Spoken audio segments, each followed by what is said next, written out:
हैं या CSS apply करते हैं तो क्या होता है, और हम ये समझेंगे कि रिएक्ट में किस तरह से स्टाइल्स काम करते हैं। app.css हमारी एंट्री पॉइंट होती है एप्लीकेशन की। यहाँ पे जो भी हम CSS अप्लाई करते हैं हमारी पूरी की पूरी एप्लीकेशन में वो अप्लाई होती है।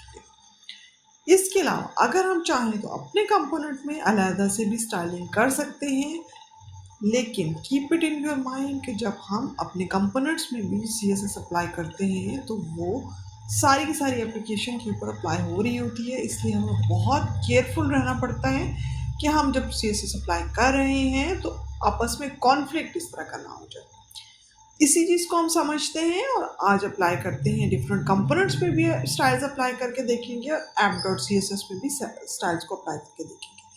तो सबसे पहला काम app.css की अपनी जितनी स्टाइलिंग है मौजूद, जो कि बाय डिफ़ॉल्ट आपके पास आ रही होती है, रिएक्ट की तरफ से आ रही होती है, आपने उस सारे को कमेंट आउट कर दें या फिर ऐसा करें कि उसको रिमूव कर दें और उसके बाद अपने स्टाइल जो है यहाँ पे अप्लाई करके देखें कि क्या अप्लाई होते हैं या नहीं होते। तो सिंपल सा काम करते हैं, यहाँ पे अभी सिर्फ बैकग्राउंड जो है यहाँ पे चेंज करते हैं और बैकग्राउंड कलर चेंज कर लेते हैं यहाँ पे, और बैकग्राउंड कलर को हम यहाँ पे दे देते हैं कलर, सपोज एक ऐसे रेड सा कलर दे देते हैं। और CSS अप्लाई करने के लिए हमें क्या करना होता है, बेसिकली सबसे पहले हम ये कहाँ पे अप्लाई करना चाह रहे हैं, तो हम बॉडी में अप्लाई करना चाह रहे हैं और उसके बाद हमें ब्रेसेस का पेयर डालना होता है और इसके बीच में हमने अपनी CSS लिखनी होती है। तो हमने ये जो बैकग्राउंड कलर चेंज करना चाह रहे हैं हम इसको यहाँ पे इस बॉडी के ये ब्रेसेस के बीच में यहाँ पे लिख देंगे। इसे Ctrl+X करते हैं और ये यानी हम बॉडी को टारगेट करना चाह रहे हैं और यहाँ पे बीच में हमें स्पेस ही देंगे। ठीक है, अब हम देखते हैं कि क्या हमारी बॉडी का कलर चेंज हो चुका है। तो जाते हैं अपने एप्लीकेशन पे, उसको ओपन करते हैं और यहाँ पे हमारे पास हम देख सकते हैं कि हमारा यहाँ पे बॉडी का कलर चेंज हो चुका है और रेड कलर जो है हमारा अप्लाई हो चुका है। ओके, हमें ये चीज़ समझ आ गई कि यहाँ से ये जो स्टाइलिंग होती है app.css के अंदर, तो उसकी पूरी की पूरी हमारी बॉडी के ऊपर अप्लाई हो रही होती है। अब हम ऐसा करते हैं कि जाते हैं अपने सर्च बॉक्स में और वहाँ पे अलहदा से सर्च का जो हमारा कंपोनेंट बना हुआ था उसके ऊपर स्टाइलिंग अप्लाई करके देखते हैं और देखते हैं कि हम ये काम किस तरह से कर सकते हैं कि किसी हमने अगर कंपोनेंट के ऊपर अप्लाई करना है तो हमारा क्या तरीका होगा। तो जिस भी फोल्डर के अंदर आपने वो कंपोनेंट रखा हुआ है उसी के अंदर करते हैं, राइट क्लिक करें, यहाँ पे न्यू फाइल क्रिएट करें और यहाँ पे आप ऐसा करें कि अपना नाम दे दें कोई सा भी,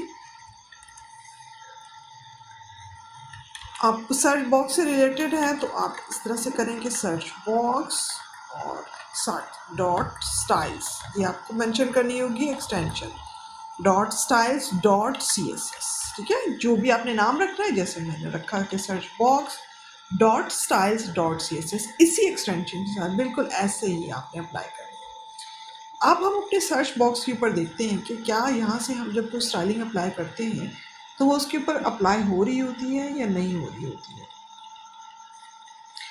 तो सबसे पहले हम जाते हैं अपने सर्च बॉक्स के JSX के अंदर और वहाँ से मैं आपको एक चीज़ दिखाना चाह रही हूँ कि जब हम यहाँ से कोई क्लास अप्लाई करते हैं, जैसे हमने इससे पहले प्रॉप्स के थ्रू app.js से हमारी ये क्लास आ रही है, जो हमने क्लास नाम नेम दिया था वो यहाँ पे हमारे पास डायनेमिक था।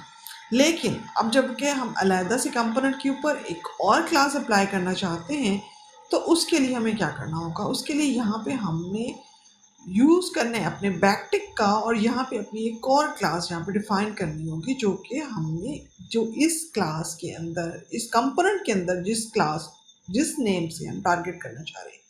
ओके, एक क्लास हमारी वो जर्नल बनी हुई थी जो इससे पहले हम अपनी app.css से, मैं एक दफ़ा आपको दिखा देती हूँ ताकि क्लैरिटी रहे, एटलीस्ट आपको कंफ्यूजन ना हो कि मैं क्या बात कर रही हूँ। ये यहाँ पे सर्च बॉक्स के थ्रू हम क्लास नेम दे रहे थे, सर्च बॉक्स इसको हमने नाम दिया था और ये हमारी डायनेमिक क्लास है जो हमारी अप्लाई हो रही थी सर्च बॉक्स के ऊपर। ओके, और अब हम क्या करें, हमने सर्च बॉक्स की अपनी स्टाइलिंग अप्लाई करना चाह रहे हैं और उसके लिए फिर हमें क्या होगा, हमें वो क्लास अप्लाई नहीं करनी होगी, हमें एक और क्लास यहाँ पे देनी पड़ेगी। तो उसका तरीका क्या होगा, उसके लिए हम स्ट्रिंग इंटरपोलेशन यूज़ करेंगे। क्योंकि स्ट्रिंग इंटरपोलेशन हम इसलिए यूज़ करना चाह रहे हैं कि हम पहले वाली जो क्लास हमारी app.js के थ्रू यहाँ पे अप्लाई हो रही है उसको भी रखना चाहते हैं, और प्लस जे की हम दूसरी क्लास यहाँ पे अप्लाई करना चाहते हैं, तो उसके लिए हम स्ट्रिंग इंटरपोलेशन यूज़ करेंगे। String interpolation I hope so अगर आपको पता होगा, अगर नहीं पता तो सिंपल मैं थोड़ा सा जल्दी से आपको बता देती हूँ कि हमें स्ट्रिंग जो है डिफ़ाइन करने के डिफरेंट तरीके होते हैं।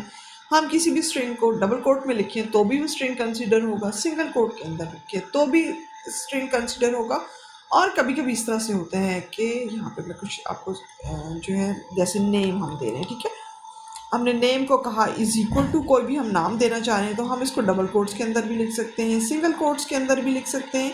लेकिन इसके अलावा एक और हमारे पास तरीका होता है, अगर सपोज आप डिफरेंट जो है लाइंस पे काम करना चाह रहे हैं तो क्या होता है उस सूरत में हमें नेम इज इक्वल टू यहाँ पे हमने पास किया, कुछ भी पास किया, फुल पास किया, ओके। इसके अलावा हमारे पास जो है एक और वेरिएबल मौजूद है जिसके अंदर एज मौजूद है, सपोज और एज हमने जो है पास कर दी है यहाँ पे 23, ओके। अब इसके बाद अगर हम इसको कहीं पे भी प्रिंट कराना चाहते हैं, कंसोल कराना चाहते हैं, कुछ भी कराना चाहते हैं, तो हमने क्या करना होता है, अगर हमने इन वेरिएबल को यूज़ करना होता है तो हमें उन्हें कंकेटिनेट करना पड़ता है। सपोज आप यहाँ पे जो है कंसोल लॉग कराना चाहते हैं, कंसोल डॉट लॉग कराते हैं यहाँ पे, और हम इसको यूज़ करना चाहेंगे तो हम कुछ अगर लिखना चाह रहे हैं तो हमें क्या होगा, हमने इसको स्ट्रिंग के अंदर लिखना होगा दिस इज़ द नेम, कुछ भी आप बला कुछ भी यहाँ पे मेंशन कर दें, this is the name of coder. और उसके बाद जो है आप चाहते हैं कि अब ये इस नेम वाले किसी भी तरीके को इस वेरिएबल को यहाँ पे यूज़ करना चाहें, तो उसके लिए हमें क्या करना होता है, कंकेटिनेट करना पड़ता है, जिसके लिए प्लस यूज़ करेंगे। फिर उसके बाद हमारा ये जो नेम्स का फोल्डर होगा हम इसको यूज़ कर रहे होंगे। फिर अगर आप उसके बाद कोई और स्ट्रिंग देना चाहते हैं एंड कुछ मेंशन करना चाह रहे हैं तो फिर उसके बाद आपको एक प्लस यूज़ करना पड़ेगा। फिर उसके बाद आप एज का अगर देना चाह रहे हैं तो आप जो है तब एज को यूज़ कर सकेंगे। अगर जो है आप एक और कंकेटिनेशन के लिए आपको दोबारा से जो है अब यहाँ पे भी हमें जो है प्लस लगाना पड़ेगा, और ये हम एंड को इसके अंदर लिख देते हैं। तो उसके बाद जो कुछ भी हमने मेंशन करना होगा तो फिर हमें दोबारा से एक प्लस का साइन यहाँ पे देना पड़ेगा। फिर उसके बाद हम जो है अगला जैसे एज करना चाह रहे हैं, वेरिएबल के तौर पर यूज़ करना चाह रहे हैं, तो हम यहाँ पे दोबारा से इसको इस तरह से यूज़ करेंगे, तो तब जो है हमारे ये स्ट्रिंग कंप्लीट हो सकेगी। और ये बहुत ही डिफ़िकल्ट सा मेथड होता है, टाइम टेकन होता है, हम अपने वेरिएबल को इस तरीके की चीज़ यूज़ करते हैं। लेकिन अगर हम यही सारी चीज़ अगर हम चाहते हैं कि स्ट्रिंग इंटरपोलेशन के थ्रू यूज़ करें तो उसका तरीका क्या होता है, उसका तरीका ये होता है कि आप ये जो टैब के ऊपर जो है और स्केप वाली की से नीचे यहाँ पे बैकटिक हमारे पास मौजूद होते हैं, हम अगर उनको यूज़ करें तो हम ये काम बहुत आसानी से कर सकते हैं। हमें ना तो दोबारा बीच में और स्ट्रिंग्स डालनी पड़ती हैं ना कुछ, एज़ इट इज़ हम यहाँ पे मेंशन कर देते हैं सारी चीज़ों को। हमने जहाँ पे भी कोई वेरिएबल यूज़ करना होगा ना वहाँ पे हम सिंपल स्ट्रिंग हम बिल्कुल इस तरह से लिख लेंगे। हमें कोई ज़रूरत नहीं कि हमारी स्ट्रिंग कहाँ से स्टार्ट हो रही है कहाँ से ख़त्म हो रही है, डबल कोट्स को हम देखें और बीच में प्लस लगाएं, ये वो कुछ भी हमें करने की ज़रूरत नहीं है, कोई प्लस की ज़रूरत नहीं। ये सारी चीज़ें आराम से जो है यहाँ से रिमूव कर दें। अब हमारे पास क्या चीज़ें मौजूद हैं जनाब, ये दो बैकटिक स्टार्ट और रन का ये मौजूद है। अब हमारे पास दो वेरिएबल्स हैं यहाँ पे, तो उनको अब हम किस तरह यूज़ करेंगे, इसके बाहर सिंपल सा हम डाल देंगे कि डॉलर का साइन और उसके बाद हम स्टार्ट कर देंगे। अब देखें इसका कलर चेंज हो गया, ओके, ये वाइट कलर में। अब एज को भी हम इस तरह से जब वेरिएबल के तौर पर यूज़ करना चाहेंगे, अब ये भी अपना कलर चेंज करके वाइट में हो जाएगा। अब यानी ये स्ट्रिंग नहीं रहा, अब ये वेरिएबल के तौर पे काम करे। तो इस तरीके से हम काम करते हैं स्ट्रिंग इंटरपोलेशन में कि हमने इस बैकटिक के थ्रू यूज़ करना होता है। बाहर हमने ये ब्रेसेस डालेंगे, बीच में हम बैकटिक डालेंगे और हम आराम से अपनी स्ट्रिंग जितनी मल्टी लाइन लिखना चाहे, कुछ भी लिखना चाहे, वेरिएबल यूज़ करना चाहेंगे तो उसके लिए बीच में डॉलर का साइन दे देंगे और सिंपल हमारा काम हो जाएगा। हम ये एक्चुअली यहाँ पे अपने पास करने वाले हैं, क्योंकि अब हमारे पास प्रॉब्लम ये है कि हमें देने हैं दो क्लासेस और हम चाहते हैं कि हम पूरी की पूरी वो प्लस प्लस करके कंकैटिनेट ना करते फिर सिंपल सा काम करें। तो ये हम ऐसा करते हैं, ये हमने एक दो ब्रेसेस का पेयर डाला है, उसके बैकटिक डालें, यहाँ से इसको उठाते हैं सारे को और यहाँ पे इसके बीच में यहाँ कर देते हैं पेस्ट। और अब यहाँ पे हम जो भी नाम देना चाहेंगे अपनी दूसरी क्लास जो हम अपने कंपोनेंट को देना चाहते हैं उसको हम दे सकेंगे। तो हम देंगे कोडर सर्च बॉक्स, इसको नाम दे देते हैं। तो अब हमारे पास दो क्लासेस अप्लाई होगी, ठीक है। एक हमारी क्लास कौन सी है, एक हमारी क्लास वो है कि जो हमारी प्रॉप्स की सूरत में आ रही थी हमारी app.js से, और दूसरी हमारी क्लास कौन सी होगी जो हमने ये सर्च कोडर सर्च बॉक्स यहाँ पे दी है। अब ये इसका क्या होगा, this dot props dot class. तो अब इसके बाहर जब हम लगा देंगे डॉलर तो वो अपना काम, आप देखिए इसका कलर चेंज हो गया। तो अब ये जो है हमें पता चल रहा है कि अब ये प्रॉपर प्रॉप्स यहाँ पे पास हो रहे होंगे। ऐसा केस नहीं है कि ये स्ट्रिंग होगी, ओके। स्ट्रिंग इंटरपोलेशन इस तरीके से काम कर सकती है। मैं बहुत डिटेल में इसके नहीं जा रही, आई होप आपको थोड़ा सा आइडिया हो गया होगा। स्ट्रिंग इंटरपोलेशन में हमारे लिए आसान होता है, हम मल्टी लाइन पे काम कर सकते हैं। हमें अपने वेरिएबल्स के बारे सिर्फ डॉलर का साइन देना है और वो एज ए वेरिएबल काम करेंगे, यानी डायनामिक हो जाएगा हमारे पास। हम वो कंकैटिनेशन के प्लस प्लस प्लस और इन सारी चीज़ों से बच जाते हैं। तो अब हम ऐसा करते हैं कि इंस्पेक्ट करके देखते हैं कि क्या हमारे पास दोनों क्लासेस यहाँ पे चल रही हैं या नहीं चल रही हैं, ओके। तो अपने एलिमेंट्स पे जाते हैं, अपने सर्च बॉक्स पे जाते हैं, और अगर आप यहाँ पे ओपन करके देखेंगे तो ये यहाँ पे देखिए इनपुट में हमारी कोडर सर्च बॉक्स भी क्लास अप्लाई हो रही है और हमारी सर्च बॉक्स भी, ठीक है। दोनों क्लासेस हमारी यहाँ पे आपको क्लास लिखा हुआ नजर आएगा। Keep it in your mind कि जो है ब्राउज़र पे हमें जो क्लास नेम हम अपने रिएक्ट में लिखते हैं तो यहाँ पे एज ए क्लास ही होता है, लेकिन वो बात एक ही है, उसमें कोई सच डिफरेंट नहीं है, वो क्लास नेम ही है। वहाँ पे क्लास नेम कॉन्फ्लिक्ट से बचाने के लिए हम यूज़ कर देते हैं। तो हमारा कोडर सर्च बॉक्स और ये दोनों क्लासेस यहाँ पे अप्लाई हो रही हैं। हम यहाँ पे सिर्फ यही जानना चाहते थे और वो हमें क्लियर हो गया कि जी अप्लाई हो रही है, ओके। अभी तक हमने क्या काम किया, app.cs से हमने जो है आपको CSS सारी रिमूव की और वहाँ पे अपने एक बैकग्राउंड कलर एक चेंज करके देखा, वो अप्लाई करके देखा कि हो रहा है या नहीं। उसके बाद हम अपने कंपोनेंट में आए, हमने अपने सर्च बॉक्स के साथ search box dot styles dot CSS की एक फ़ाइल बनाई है और हमने उसके बाद जो है सर्च बॉक्स डॉट JS में आके जो हम यहाँ पे अप्लाई की, हमने एक और नाम दिया क्लास नेम को, और हमने ये देखा कि उसको अप्लाई करने के लिए हमें स्ट्रिंग इंटरपोलेशन यूज़ करनी पड़ी, क्योंकि हम अब दो चीज़ों को एक जगह पर इकट्ठा कर रहे थे और उसमें कंकैटिनेट की निस्बत आसान तरीका था कि हम स्ट्रिंग इंटरपोलेशन कर लें। तो वो काम हमने किया। अब हम जो हमने क्लास यहाँ पे अप्लाई की है अपने स्टाइल्स में जाके इसके ऊपर थोड़े से स्टाइल अप्लाई करके देखते हैं कि क्या वाकई में ये हमारे पास स्टाइल अप्लाई हो रहे हैं या नहीं। और उसके लिए हमें क्या करना होगा, स्ट्रिंग सबसे पहले ऐसा करें कि जो search box dot style dot CSS है उसको यहाँ पे इंपोर्ट करा लें ताकि वो यहाँ पे इनेबल हो सके। तब हमारे पास जो है वो काम करेगी, ओके। यहाँ पे आके इंपोर्ट करा रहे हैं अपनी search box dot style dot CSS को। उसके बाद चलते हैं अपने यहाँ पे, हमने जो है अपनी क्लास को यहाँ पे लिखते हैं और उसके बाद उसके अंदर स्टाइलिंग अप्लाई करके देखते हैं। ये हमने लिखा डॉट कोडर सर्च बॉक्स, जो हमारी क्लास का नाम था, जो हमने यहाँ पे दी है ये वाली, ओके। और अब ये सर्च, और उसके बाद अब हमने स्टाइल के अंदर जाके इसको करना है अप्लाई। तो बहुत सिंपल सा मेथड करते हैं, सर्च बॉक्स की थोड़ी सी पैडिंग बढ़ा देते हैं और उसके बॉर्डर और को नील कर देते हैं, मार्जिन कर देते हैं कि थोड़ा सा ऊपर हो जाए, बस इतना सा सिंपल सा काम करते हैं, ज़्यादा CSS अप्लाई नहीं करने वाले। अभी मैं एक नज़र आपको दिखा सकती हूँ कि हमारा इनपुट बॉक्स जो है ये किस तरह से नज़र आ रहा है। ये हमारे पास नज़र आ रहा है ये शॉर्ट फॉर्म में। और अब उसके बाद जो है हम ऐसा करते हैं कि स्टाइलिंग यहाँ पे अप्लाई करके और फिर देखते हैं कि क्या हो रहा है। तो यहाँ पे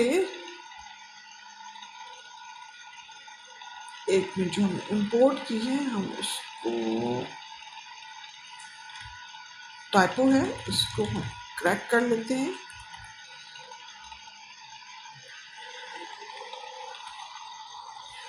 सर्च बॉक्स डॉट स्टाइल, जी ठीक है। अब आते हैं अपनी CSS पे और यहाँ पे हम क्या करते हैं, हम ऐसा करते हैं कि यहाँ पे अपने सर्च बॉक्स के अंदर इसको बॉर्डर नन कर देते हैं, हमें बॉर्डर नहीं चाहिए। और इसके अलावा हम इसका जो है हमें यहाँ पे आउटलाइन भी नहीं चाहिए, हम आउटलाइन को भी नन कर देते हैं। आउटलाइन को भी कॉलन कर दिया हमने नन। उसके बाद जो है हम ऐसा करते हैं, थोड़ी सी इसकी पैडिंग बढ़ाते हैं ताकि इसका साइज़ बढ़ सके। हम पैडिंग कर देते हैं 25 पिक्सल कर देते हैं, ओके। और देखते हैं कि हमारी अब पैडिंग हमने जब डाली है तो क्या ये काम कर रहा है या नहीं। और यहाँ पे आते हैं, ये देखिए इसका साइज़, इसको मैं दोबारा आपको यहाँ से रिमूव करके दिखाती हूँ तो ताकि आपको डिफरेंस पता चलेगा कि जब पैडिंग अप्लाई करते हैं तो क्या होता है, और जो पैडिंग अप्लाई नहीं की थी तो क्या होता है, तो ये अब पैडिंग नहीं अप्लाई हो रही। और अब आप इसका साइज़ देखिए, और जब हम पैडिंग को अप्लाई करते हैं तो आप देखिए कि क्या होता है, पैडिंग उसका एरिया को बढ़ा देता है हर साइड से। ओके, ये अब इसका साइज़ बढ़ चुका है। ओके, ये काम हमने एक्चुअली किया। तो हम देख रहे हैं कि हमने सर्च बॉक्स के ऊपर जितनी भी CSS अप्लाई की है वो सारी स्टाइल उसके ऊपर अप्लाई हो रहे हैं। इसका मतलब है कि ये फंक्शनिंग है। अगर हम इस तरह से अपने स्टाइल डॉट CSS यहाँ से पे कोई भी किसी भी अपने कंपोनेंट के साथ अटैच करेंगे तो वो उसके ऊपर काम कर रही होगी। सिर्फ ऐप डॉट CSS के थ्रू नहीं हम हैंडल कर सकते, बल्कि हम अपने कंपोनेंट के अंदर भी स्टाइल की डॉट CSS की फाइल बना के उसके थ्रू अपने कंपोनेंट के ऊपर डायरेक्ट जो है स्टाइल्स अप्लाई कर सकते हैं। अब यहाँ पे दूसरा क्वेश्चन ये होता है कि क्या जो हम किसी कंपोनेंट के अंदर स्टाइल अप्लाई करेंगे, क्या वो मेरी पूरी की पूरी एप्लीकेशन पे अप्लाई हो रहे होंगे, या सिर्फ आइसोलेट होकर हम उस वक्त सिर्फ कंपोनेंट के ऊपर स्टाइलिंग कर रहे होंगे। ये जानना बहुत ज़रूरी है, क्योंकि अगर सारी एप्लीकेशन के ऊपर अप्लाई हो रहे होते हैं, इसका मतलब है कि हमारे डिफरेंट स्टाइल्स के बीच में कॉन्फ्लिक्ट आ सकता है कि हमने ऐप.cs में कुछ और बैकग्राउंड कलर दिया है, किसी दूसरे कंपोनेंट में कोई और दिया, तो हमें फाइनली उसकी शक्ल क्या मिलने वाली है, ये चीज़ हमें पता होनी चाहिए। तो टिल दैट जो हम अभी काम जिस तरह से हम करें कि हमने ऐप.cs अप्लाई किया है, उसके बाद हम अपने सर्च बॉक्स के अंदर अपना स्टाइल यहाँ पे अप्लाई कर रहे थे, इस तरह से अगर हम स्टाइलिंग करें, अब हमारे पास कार्ड लिस्ट मौजूद है, हम उसके ऊपर भी जो है card list dot style dot CSS की एक फाइल भी वहाँ पे डाल सकते हैं। अगर हम इस तरीके से काम कर रहे होते हैं तो मैं आपको क्लियर कट बता दूँ कि ये स्टाइलिंग आपस में इंटरमिक्स हो रही होती है। हमारे कंपोनेंट के स्टाइल आइसोलेटेड बिल्कुल नहीं होते कि सिर्फ कंपोनेंट के ऊपर काम करेंगे, कंपोनेंट के ऊपर भी काम करेंगे, लेकिन बाकी चीज़ें भी इफेक्टिव हो रही होती हैं। ऐसा नहीं होता कि सिर्फ वो उसी के ऊपर काम कर रहे होते हैं। आप इसको चेक करने के लिए बेशक कोडर डॉट लिस्ट में जाएं, वहाँ पे जो है कोई भी एक लिस्ट, कोई एक क्लास दे दें, और यहाँ से अगर आप उसको टारगेट करना चाहें तो वो यहाँ से टारगेट हो रही होगी। ऐसा नहीं होगा कि आप उसको टारगेट ना कर सकते हैं। आप इसको खुद से चेक भी कर सकते हैं कि ये जो है जो बात कर रही हूँ कि ऐसा है या नहीं है। ओके, ऐसा करते हैं कि आपको मैं कार्ड लिस्ट के ऊपर जो है किसी डिव के अंदर अप्लाई करा के दे देती हूँ एक क्लास। ठीक है, क्लास नेम हम डिव के अंदर डाल देते हैं कार्ड लिस्ट, और कार्ड लिस्ट को हम ऐसा करते हैं अपने सर्च बॉक्स के स्टाइल में जाके जो है कोशिश करते हैं कि उसके ऊपर कुछ स्टाइल्स अप्लाई करें और देखते हैं कि क्या वो स्टाइल अप्लाई होते हैं या नहीं। हम इसको कंट्रोल-C करते हैं और हम जाते हैं search box dot style dot CSS में, और वहाँ पे जो है इसको करते हैं टारगेट, और देखते हैं क्या कार्ड लिस्ट को हम यहाँ से टारगेट कर सकते हैं। तो यहाँ पे सिंपल हम एक बैकग्राउंड कलर ही दे देते हैं, कुछ भी कलर देते हैं, देखते हैं कि कार्ड लिस्ट के अंदर वो कलर अप्लाई होता है या नहीं होता। यहाँ पे हमने ये एक्वा कलर दे दी है, और अब हम जाते हैं अपनी एप्लीकेशन के ऊपर और वहाँ पे देखते हैं कि अप्लाई हुआ है या नहीं। हम लोकल होस्ट ओपन करते हैं,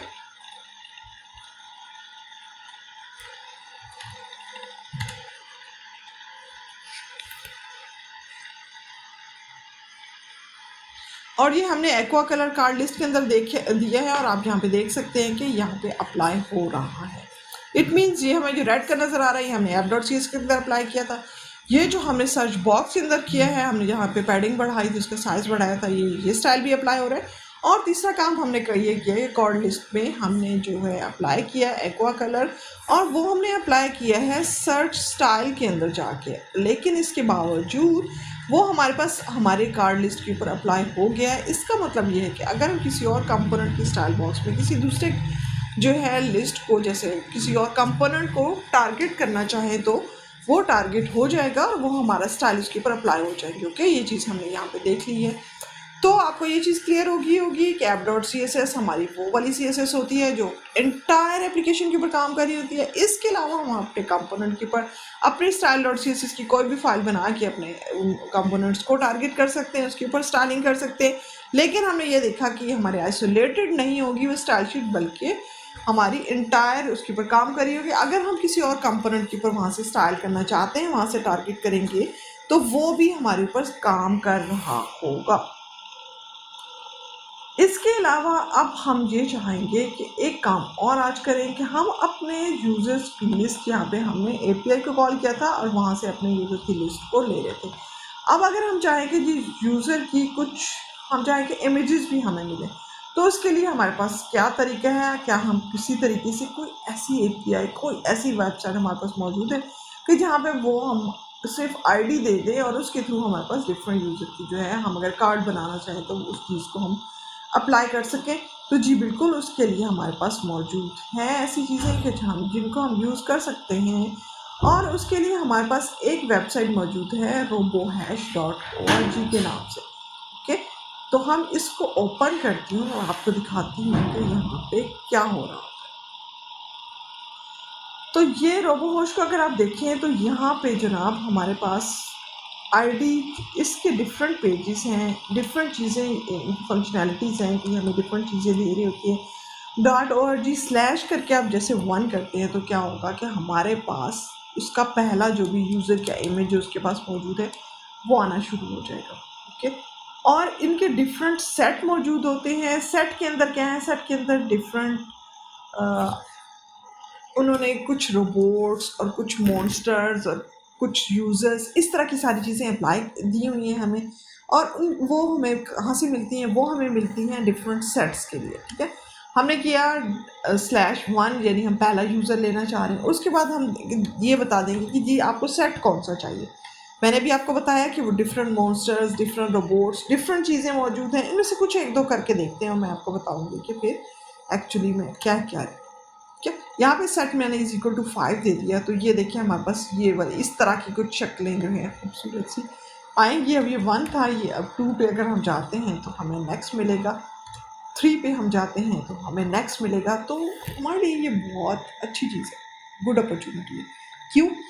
क्योंकि अगर हम किसी तरीके से अपने इस जो है वेबसाइट को यूज़ कर लेते हैं और ये जो आई से हमें पता है कि अब इंक्रीमेंट हो रही है, ओके, 1 बाय 1, किसी तरीके से हम इसको जो है अपने coder.id में मैप कर लेते हैं तो क्या होगा, बहुत अच्छा काम होगा कि हम जितने भी यूज़र हैं ना, जो पहले सिर्फ हमारे पास नेम आ रहे थे यूज़र्स के, तो अब हम इमेजेस भी दिखा के एज अ कार्ड वहाँ पे डिस्प्ले करा सकते हैं। तो सेट में क्या मिलता है, सेट में डिफरेंट शक्लें हैं। जैसे मैंने सेट 5 लिया तो ये चीज़ें आ रही है। सेट 2 आप लें तो जी आपको कुछ इस तरह की शक्लें मिलेंगी। आप सेट 1 लेते हैं तो कोई और शक्ल आपको मिलेगी। तो अब आपकी जो भी पसंद है इनमें से कोई इतने खूबसूरत तो इनमें से कोई भी नहीं है, लेकिन हमारी फंक्शनैलिटी तो हमें एटलीस्ट पता चल जाएगा कि हम इस तरीके से काम कर सकते हैं। ओके, तो हम डिफरेंट इसमें से कुछ भी सेट जो है ले लेते हैं, जहाँ पे हम करते हैं सेट 5। अच्छा, अब एक और बहुत अच्छी चीज़ है, ये दे रहे हैं कि हम अगर चाहें तो ये एक जो है साइज़ नज़र आ रहा है, मे भी हमारी एप्लीकेशन के लिए अप्रोप्रिएट साइज़ हो, हम इससे कुछ छोटा या कुछ बड़ा लेना चाह रहे हैं, तो तब क्या हो। उस केस में हमारे पास अच्छी चीज़ ये है कि हम साइज़ भी यहाँ पे एडजस्ट कर सकते हैं कि हम कितने पिक्सल्स लेना चाह रहे हैं। ओके, तो जैसे हम यहाँ पर 180 बाई 180 कर लेते हैं और अब देखते हैं कि यहाँ पे इसके साइज़ के अंदर क्या चेंज आती है। ओके, ये देखिए अब ये साइज़ हो गया। एटलीस्ट अब हम कहते हैं कि हमें ये जी साइज़ सही है हमारे लिए, एप्लीकेशन के लिए क्वाइट ईजी है हमारे लिए, हम इसको यूज़ करना चाहते हैं। जी ठीक है, फ़ाइन है, सब कुछ सेट हो गया। हम सेट भी 5 वाला लेना चाह रहे हैं और हमने साइज़ भी 180 बाई 180 कर लिया। तो अब इसको करें Ctrl+C और अब हम देखते हैं कि अपने एप्लीकेशन में इसको एक्चुअली यूज़ किस तरह से करेंगे। तो यूज़ करने के लिए तरीका ये होगा कि आप ऐसा करें, जो हमारे पास जो कार्ड लिस्ट जिस पे हम पहले काम कर चुके हैं वहाँ पे हम मैप कर रहे थे कोडर्स को, तो वहाँ रिटर्न के अंदर जाके एक डिव बना ले, उसका क्लास नेम दे देते, कुछ भी क्लास नेम दे सकते हैं। मैंने यहाँ पे कंटेनर दिए, आप कोडर कंटेनर दे दें, कुछ भी जो भी देना चाहते हैं उसको क्लास नेम दे दें। उसके बीच में एक इमेज का टैग यूज़ करें और यहाँ पे जनाब ये अपना सोर्स यहाँ पे जो है ये इसके अंदर बैकटिक के अंदर जो अभी हमने बात की थी स्ट्रिंग इंटरपोलेशन, उसके अंदर आप सिंपल इसको ये स्ट्रिंग को डाल दें। अब इसमें हमें फ़ायदा क्या होगा, फ़ायदा ये होगा कि ये जो हम आईडी दे रहे थे ना, हम यूज़र 1 के लिए 1 की आईडी आ रही थी और 2 के लिए 2, वो जो हमारे पास जो शक्लें आ रही थी 1 2 3 4, तो अब हम ऐसा करेंगे, यहाँ पे चाहते हैं कि हम इसको डायनेमिक कर लें, किसी तरीके से कोई तरीका निकले कि भाई हमारे पास जो है ना ये चीज़ें खुद से 1 बाय 1 जो है वो हमारे पास ढेर सारे यूज़र सामने हमारे आते हैं, हमें ज़रूरत ना पड़े खुद से इंक्रीमेंट करने की। तो जितने हमने डिस्प्ले करना चाहेंगे अपनी वेबसाइट पे तो डिस्प्ले कर लेंगे, और जब जो है जो ब्राउज़ कर रहा होगा और यूज़र लेगा हमारा यूज़र, तो उसको और भी जो है वो नज़र आना शुरू हो जाएंगे इमेजेस, कुछ इस तरह से हम चाहते हैं। तो इसके लिए हम यहाँ पे क्या कर सकते हैं, यहाँ पे हम जो है बहुत अच्छा काम ये कर सकते हैं कि इसको जो है किसी तरीके से अगर हम वेरिएबल के तौर पे यूज़ कर सकें। हम मैप तो करा ही रहे हैं ना ऑलरेडी, तो हम ऐसा करते हैं कि इसको ऐसा यहाँ पे डाल देते हैं हम डॉलर का साइन, जिस पे हम पहले बात कर चुके हैं कि जब हम डॉलर का साइन डालते हैं तो उसके बीच में हम जो कुछ डालते हैं वो एज ए वेरिएबल काम करता है। तो हमारा कोडर ऑलरेडी जो है हम देख चुके हैं कि मैप जब हो रहा है तो कोडर के थ्रू हम coder dot I D, coder dot name कुछ भी यहाँ पे ले सकते हैं। तो वाई नॉट कि हम यहाँ पे कोडर डॉट आई डी को यूज़ करें। Order coder dot I D increment होगी, इंक्रीमेंट होने से क्या होगा भाई, हमारी वेबसाइट पे जो यूज़र की आईडी आ रही है वो भी तो इंक्रीमेंट हो रही होगी। ओके, तो हम उसको यहाँ पे इस तरीके से चालाकी करते हुए यूज़ करते हैं और हमारा काम बहुत आसान हो जाएगा। आप सारे के सारे कोडर जो हैं वो जो हमारे पास यूज़र जो भी हम सेट जो है अपने पास लेते हैं वो हमारे पास यहाँ पे अवेलेबल होंगे। इसके अलावा अगर अगर अगर आप ये चाहते हैं कि यहाँ पे कुछ नीचे उसका कुछ नाम भी डालना चाह रहे हैं तो आप यहाँ पे वो भी यूज़ कर सकते हैं। उसके लिए आपको H1 H2 कुछ भी ले लें और उसके अंदर आपने कुछ सिंपल सा काम ये करना है कि कोडर जो है डॉट करके आपने यहाँ पे नेम मेंशन कर देना है। इसके अलावा अगर आप ईमेल मेंशन करना चाहते हैं वो भी मेंशन कर सकते हैं। उसके लिए हम यहाँ पे ऐसा करते हैं कि एक पैराग्राफ का टैग ले लेते हैं। पैराग्राफ के बीच में हमने क्या करना है, पैराग्राफ के बीच में हमने कोडर डॉट ईमेल कर देते हैं और हमारे पास यहाँ पे कोड ईमेल भी आना शुरू हो जाएगी। ओके, तो हम इसको अब अप्लाई करके देखते हैं और ये हमारे पास कंपाइल हो रहा है सक्सेसफुली। जाते हैं हम देखते हैं कि क्या चल रहा है हमारी एप्लीकेशन पे।